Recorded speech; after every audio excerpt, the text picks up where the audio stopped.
नए साल पर चंद नई सुविधाओं का ढोल पीटने वाला एलएलआरएम मेडिकल कॉलेज अपनी पिछली समस्याओं को सही कराने में नाकाम साबित हो रहा है। पिछले एक महीने से कार्डियोलॉजी विभाग में कैथ लैब मशीन खराब पड़ी है, जिसकी वजह से इस कैथ लैब में दिल की बीमारी के गंभीर मरीजों का इलाज नहीं हो पा रहा है और मरीजों को मजबूरन प्राइवेट अस्पतालों में सुविधा के लिए लाखों रुपए खर्च करने पड़ रहे हैं। मेडिकल कॉलेज के कार्डियोलॉजिस्ट डॉक्टर धीरज सोनी ने बताया कि इस कैथ लैब में एंजियोग्राफी, एंजियोप्लास्टी समेत दिल से संबंधित कई बड़ी सर्जरी और ऑपरेशन होते हैं, जिसमें सरकारी खर्च के चलते गरीब मरीजों को काफी सुविधा थी। लेकिन अब इस मशीन का एक पैनल खराब हो जाने की वजह से मशीन पिछले एक महीने से पूरी तरह से बंद पड़ी है, जिसकी वजह से मरीजों को प्राइवेट अस्पताल में लाखों रुपए खर्च करने पड़ते हैं। वहीं मेडिकल कॉलेज के प्रिंसिपल डॉक्टर आरसी गुप्ता का कहना है कि कॉलेज की ओर से मशीन बनाने वाली कंपनी को इस बारे में शिकायत की गई, लेकिन कंपनी ने मशीन देने वाले सरकारी विभाग हाइट द्वारा ही इस मामले में आदेश आने के बाद मशीन को सही करने की बात कह रही है। उन्होंने बताया कि पूरा मामला मशीन खरीदने और इंस्टॉल होने की अवधि पर अटका हुआ है, क्योंकि मशीन खरीदने के 67 महीने तक वो वारंटी में रहती है और इंस्टॉल होने के 60 महीने तक वारंटी में रहती है। लेकिन मशीन खरीदी 2018 में गई थी और इंस्टॉल 2021 में हुई थी, जिसकी वजह से वारंटी की अवधि में कंपनी और मेडिकल कॉलेज के बीच समझौता नहीं हो पा रहा है। बहरहाल जो भी हो, लेकिन इस कागजी लड़ाई के चलते मरीजों को सबसे ज्यादा परेशानियों का सामना करना पड़ रहा है। वो मेरे संज्ञान में है। एक्चुअली उसमें क्या है कि जो कैथ लैब वाली मशीन है एंजियोग्राफी की, वो अभी वारंटी पीरियड में है और जो कंपनी वाला है वो थोड़ा सा बदमाशी कर रहा है। वो कह रहा है कि हमारी वारंटी ख़त्म हो गई है। उसमें जो हाइट्स गवर्नमेंट ऑफ इंडिया के जो उपक्रम है जिन्होंने मशीन सप्लाई करी थी, तो क्योंकि वो कह रहा है कि हम उन्हीं की बात मानेंगे क्योंकि उन्होंने हमें ऑर्डर दिया था, आपने मुझे पैसे नहीं दिए थे। तो मैंने हाइट से मेरी बात की हुई है, गवर्नमेंट ऑफ इंडिया में डिप्टी सेक्रेटरी से बात हुई है, वो लोग उनसे बात कर रहे हैं। चूँकि अभी नया साल है, उसमें शायद कुछ लोग वहाँ की कंपनी बाहर भी गए हैं। हमारी समझ से एक आध हफ्ते में ये काम हो जाएगा और उससे मेरी बात चल रही है। उन्होंने कहा कि नहीं I will talk to them और जो उसमें कंडीशन लिखी हुई है वारंटी की वो आपको वापस मिलेगी, क्योंकि उस वारंटी के हिसाब से जो क्लॉज लिखा है पीओ में, उसके हिसाब से 2026 तक हमारी वारंटी होनी चाहिए। और वो इंसिस्ट कर रहा है कि नहीं, हमने जब डिलीवरी दी थी मशीन की 2018 में, तब से मानेंगे। तो इस पे थोड़ा सा डिस्प्यूट था क्योंकि बड़ा पैसे का मैटर है, 26 लाख रुपए का मैटर है। इसलिए उसमें हम अभी जब तक वो हाइट से हमको क्लियरेंस नहीं मिल जाता है तब तक इसको पैसा हम पेमेंट नहीं कर सकते उसका। और वो उन्होंने आश्वस्त किया है कि नहीं, हम इस पर उससे बात हो रही है और हम कुछ ना कुछ कराएंगे इस पर। जाते हुए साल के आखिरी दिन मेडिकल कॉलेज के प्रशासनिक अधिकारियों ने एक प्रेस कॉन्फ्रेंस की थी, जिसमें उन्होंने आने वाले साल यानी कि इस 2025 में क्या क्या नई सुविधाएं वो लेकर आ रहे हैं, लोगों को क्या क्या, मरीजों को क्या क्या इसमें सुविधाएं मिलेंगी, वो सब उन्होंने खोलकर सारी चीज़ें बता दी थी। लेकिन इस सब के बीच में वो शायद ये भूल गए थे कि जो पहले से यहाँ पे सुविधाएं मौजूद हैं, जो मरीजों को यहाँ पे मिल रही थी, उनमें कितनी बड़ी कमी अभी चल रही है। सबसे बड़ी कमी को लेकर हम पहुँचे हैं कार्डियोलॉजी विभाग में। यहाँ पे जो ये कैथ लैब आप देख रहे हैं, ये एक बड़ी सी मशीन है जिसको शायद ही आपने किसी प्राइवेट अस्पताल में देखा होगा, लेकिन ये एलएलआरएम मेडिकल कॉलेज की कैथ लैब कहलाती है, जहाँ पे इतनी बड़ी ये मशीन है जो कि दिल से संबंधित सभी बीमारियों का इलाज करने में सक्षम ये मशीन है। वो पिछले एक महीने से तो पूरी तरीके से ठप पड़ी है, लेकिन अगर यहाँ पे हम स्टाफ की माने और डॉक्टर्स की माने तो लगभग मई से इसका जो ये पार्ट है, मैं दिखाना चाहूँगा, जो इस समय ये कपड़े से बंद किया हुआ है, ये पार्ट अभी डॉक्टर साहब से भी हम जानेंगे कि क्या बोलते हैं इस पार्ट को। फिलहाल ये खराब होने की वजह से ये मशीन पूरी तरीके से बंद हो चुकी है, जो कि इस पूरी मशीन का मेन पार्ट कहा जाता है। अब चूंकि ये पार्ट खराब हो चुका है, तो पिछले एक महीने से जो ये कैथ लैब है वो पूरी तरीके से ठप पड़ी है।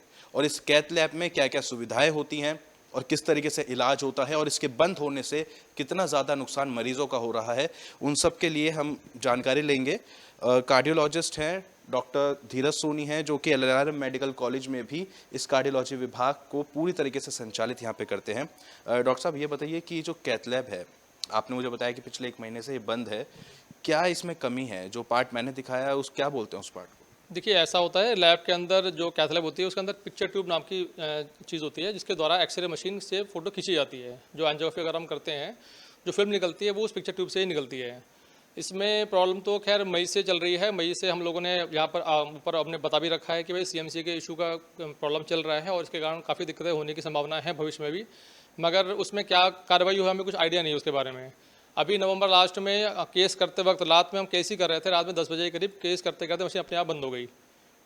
हाँ, अब वो हम एंजियोग्राफी कर रहे थे, वो पेशेंट को अटैक पड़ा हुआ था, हमें वो केस पोस्टपोन करना पड़ गया और उसका नेक्स्ट डे से मशीन बिल्कुल पूरी तरह बंद हो गई और इसको करीब 1 महीना हो चुका है। 1 महीने से मशीन बिल्कुल भी कार्यरत नहीं है।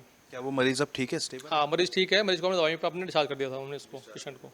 अच्छा डॉक्टर साहब, ये इस मशीन से किस तरीके की यहाँ पे जो है इलाज होता होगा? देखिए, कैथ लैब में तो सारे ही काम इस मशीन के द्वारा ही किया जाता है, जैसे कि एंजियोग्राफी हो गई, एंजियोप्लास्टी हो गई, पेसमेकर हो गए, डिवाइस हो गए।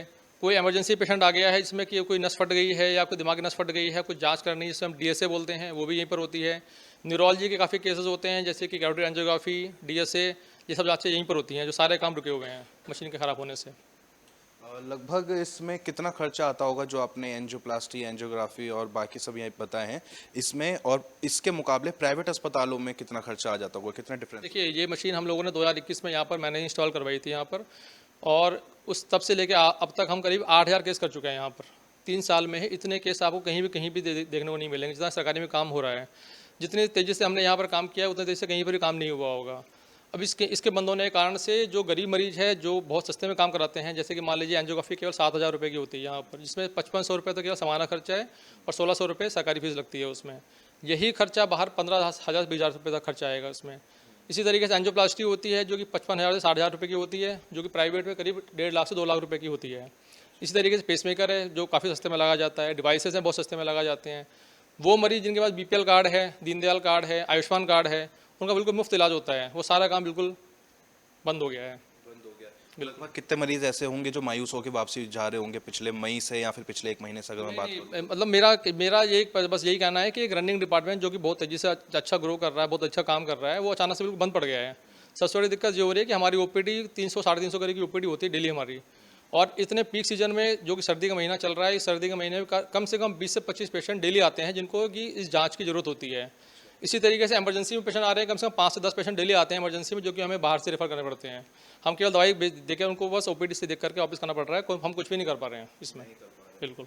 अच्छा, तो इसमें क्या मरीजों का कुछ शिकायत आप लोगों से रहती है, फिर आपने कोई बात ऊपर तक पहुंचाई अभी तक प्रशासनिक अधिकारी? अब देखिए, हम तो कोशिश करते हैं कि मरीजों को तभी भर्ती किया जाए ताकि उनका इलाज हो सके, मगर प्रॉब्लम ये है कि कार्डियोलॉजी डिपार्टमेंट में आता ही वही मरीज जिसको कि कोई जाँच की ज़रूरत होती है। अब वो आके हमसे यहाँ पर लड़ाई करेगा कि भाई आपने हमें भर्ती तो कर लिया है, हमारी जाँच नहीं हो पा रही है, तो उसको हम क्या जवाब देंगे? तो फिर हमें उसको दवाई पे मजबूरी भेजना पड़ता है या फिर हम भर्ती नहीं कर पाते हैं उसमें। इसके लिए कंपनी वालों से भी बात हुई थी, मई जून में भी एक बार कंपनी वाले मिलने आए थे, प्रशासन के ऊपर बात भेजी गई थी, मगर अभी तक 6 महीने में कोई कार्रवाई इसमें हुई नहीं है।